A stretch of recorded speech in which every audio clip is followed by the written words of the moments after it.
I'm a forest gardener and a forest garden designer, and I have only just this minute finished finished the website, which is brilliant. So really happy that I have finished it.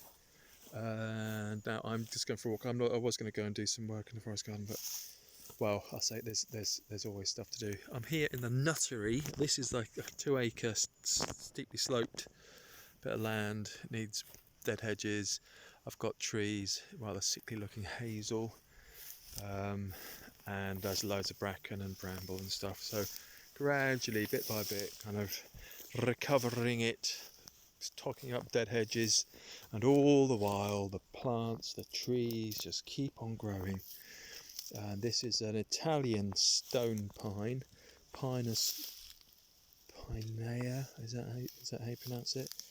And just look at that! Look at the growth on it. It's just gone bonkers. I think they're not that tall. I mean, relatively not that tall. I think is it 15 meters? But they're very kind of statuesque. They're beautiful shape. They're kind of umbrella shape. They're lovely. You see them a lot lining avenues into towns in Spain and Italy, kind of distributed by the Romans apparently. And eventually we'll get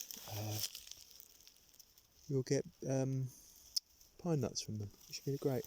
Anyway, they're just doing their thing. I think they're all right.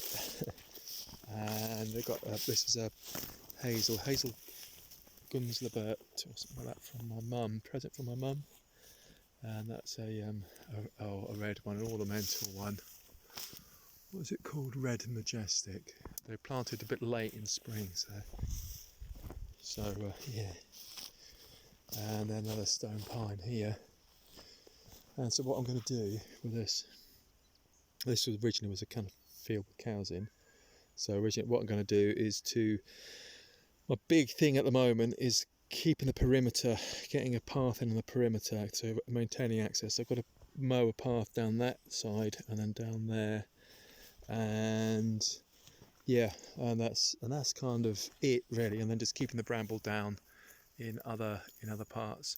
There's lots of oaks saplings here, so I'm digging them up and giving them to a green woodworking chap, really nice guy called David Hunter, who does amazing work with greenwood from the Coppicewood. He works at the Coppicewood College as well, over in Pengashley Woods. Another stone pine. So I think there's 4 stone pines in total, and they're really coming on. They just perfect spot for them. Kind of sun, free draining soil, bit of bracken to contend with, and yeah, again.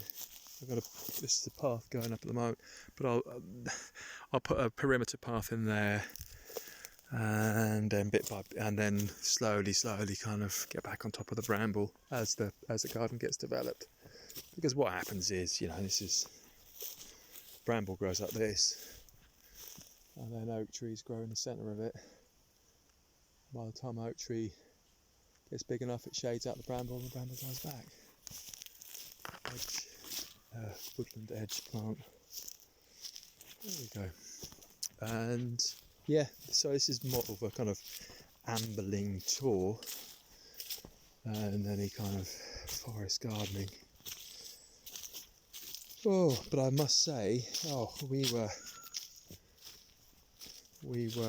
supposed to be going to see Annie Kelsey's forest garden group that I kind of administer. I'm really looking forward to it, because Annie Kelsey is brilliant. A little bit of yarrow, self-seeded. And anyway, she's had to cancel. She had a bit of an emergency with the plumbing, so that's a bit of a shame. But we'll reschedule and go back. And here's a sweet chestnut, a bit stony ground, so it's doing okay.